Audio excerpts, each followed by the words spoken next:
Nous sommes le vendredi 18 janvier, bonjour à toutes et à tous, bienvenue sur votre chaîne d'info régionale. En images, en 8 minutes, un tour complet de l'actualité près de chez vous et ça démarre bien sûr par vos prévisions météo avec un temps froid mais sec et plutôt dégagé pour cette fin de semaine. Ce matin, on a relevé au lever du jour des températures négatives, notamment dans les campagnes. Cet après-midi, le thermomètre n'affichera guère plus de 4 ou 5 degrés. De l'île au littoral, côté ciel, on profitera d'un temps relativement calme avec du soleil aujourd'hui mais sous un épais voile nuageux. Ce week-end également, il fera froid, mais le ciel sera dégagé. Les prévisions météo complètes, bien sûr, après ce journal. À la une, tout d'abord, les vœux à la presse de Martine Aubry, hier à Lille. Elle est longuement revenue sur l'actualité immédiate, notamment la crise sociale et les gilets jaunes. Elle s'est notamment dite favorable au grand débat national ouvert cette semaine, tout en regrettant que l'un des principaux thèmes, l'ISF, n'y soit pas. La maire de Lille a aussi parlé de ses projets pour la ville, notamment ses mesures concernant la circulation et la pollution, les projets commerciaux en 2019 et au niveau démographique. Martine Aubry a annoncé que Lille avait gagné 4 907 habitants ces 4 dernières années, une satisfaction forcément pour elle. On va l'écouter à propos de politique et des élections européennes. Elle est au micro de Vincent Vieillard. Il faut que les pro-européens, sociodémocrates, écologistes, démocrates, effectivement, portent ensemble ce projet aux élections européennes. Je voudrais aussi m'adresser à ceux qui refusent aujourd'hui ou qui repoussent le fait de se réunir. À deux personnes que j'aime beaucoup et que j'estime même, Yannick Jadot et Benoît Hamon.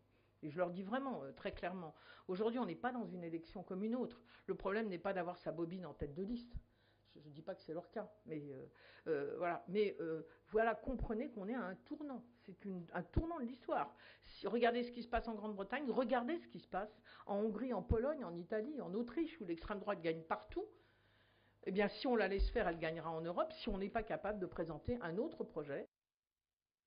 Autre actualité avec la chute des températures prévues ces prochains jours. Je vous le disais en introduction dans ce journal, si vous êtes chauffé à l'aide de combustible, vous avez sûrement fait le plein ces derniers mois ou ces derniers jours. L'anticipation est en effet essentielle pour affronter le froid quand on se chauffe au bois, au fioul ou au charbon. Dans la région à Templeuve en Pével, l'entreprise Simon Matériaux est spécialisée en négociation de matériaux et en combustible justement.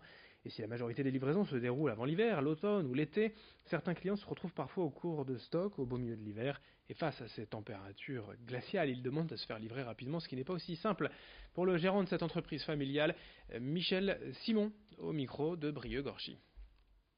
La clientèle de charbon, d'abord, c'est une clientèle extrêmement âgée, moyenne d'âge entre 80 et 90 ans. La clientèle de fuel, elle, est une clientèle qui est un peu moins âgée, elle tourne autour de 50 à 80 ans. Et par contre, elle ne se remplace pas, c'est-à-dire que toute nouvelle construction aujourd'hui, il n'y en a quasiment aucune au fuel. Donc ce qui veut dire que le métier, il perdure, mais ça décline un peu à la fois et ça aura tendance à disparaître dans les décennies à venir. En bref, le Premier ministre Édouard Philippe est à Calais aujourd'hui pour parler du Brexit et présenter son plan de préparation. Une enveloppe de 50 millions d'euros et 600 embauches pour des travaux d'aménagement et pour faciliter le passage des voyageurs et des camions de l'Angleterre vers la France et inversement bien sûr. Notez aussi que le Nord fait partie des 13 départements français pilotes du SNU, le service national universel.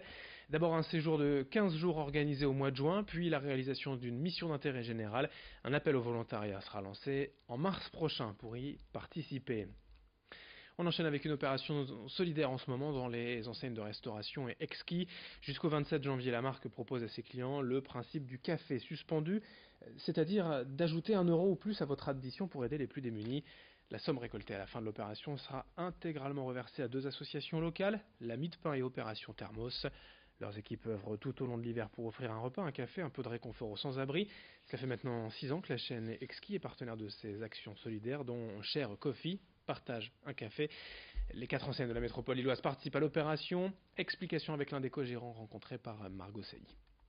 Donc l'opération Thermos, c'est une association qui est située en Belgique, qui a des implantations également sur l'île, qui intervient sur l'île, donc pour notre part, parce que nous avons 3 restaurants sur la métropole, donc en reversant cette association, on sait que c'est des personnes de proximité qui vont en bénéficier.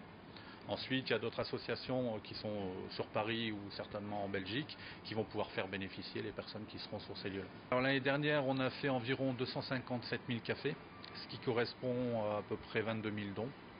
On espère faire mieux cette année. Le musée de la piscine à Roubaix continue d'attirer les foules malgré d'importants travaux d'agrandissement, de rénovation, de réorganisation et 6 mois de fermeture. En à peine 3 mois depuis la réouverture, le musée a déjà accueilli quasiment 100 000 visiteurs. Une excellente surprise qui s'explique aussi par la qualité des expositions temporaires proposées au public, avec dernièrement Picasso, Giacometti ou Hervé Di Rosa. La prochaine expo temporaire, c'est début mars avec un thème sur l'Algérie. Pour le conservateur de la piscine Bruno Godichon, cette bonne fréquentation est un signe fort. Preuve du bon travail des équipes et de la réussite de la programmation. Ces explications au micro de Vincent Vieillard.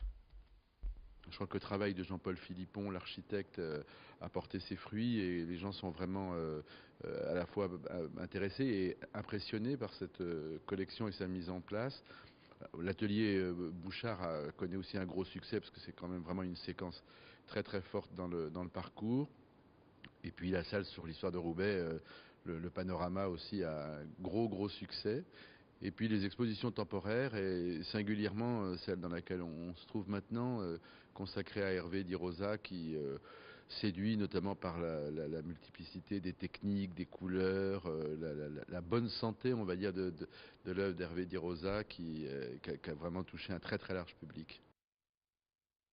Allez, un peu de sport pour terminer ce journal avec d'abord le derby des Hauts-de-France. Lille-Amiens ce soir au stade Pierre-Mauroy, 20h45.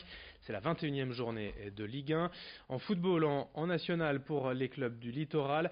D'abord, Dunkerque se déplace au Mans et Boulogne accueille Lyon-Duchère ce soir, 20h. En Jeep Elite, en basket, le BSM Gravelines Dunkerque joue à Fos-sur-Mer et le SSM Le Portel accueille Monaco. Les matchs, c'est demain à 20h. Pour les fans de basket et également le SBVA à Villeneuve d'Ascq accueille Nantes-Rezé demain soir à 20h. Et puis il y a également en match à domicile l'Olympique de Marc Rugby qui joue face au Havre dimanche à 15h au stadium de Villeneuve d'Ascq. Fin de cette édition, dans un instant à suivre vos prévisions météo. Merci de votre fidélité.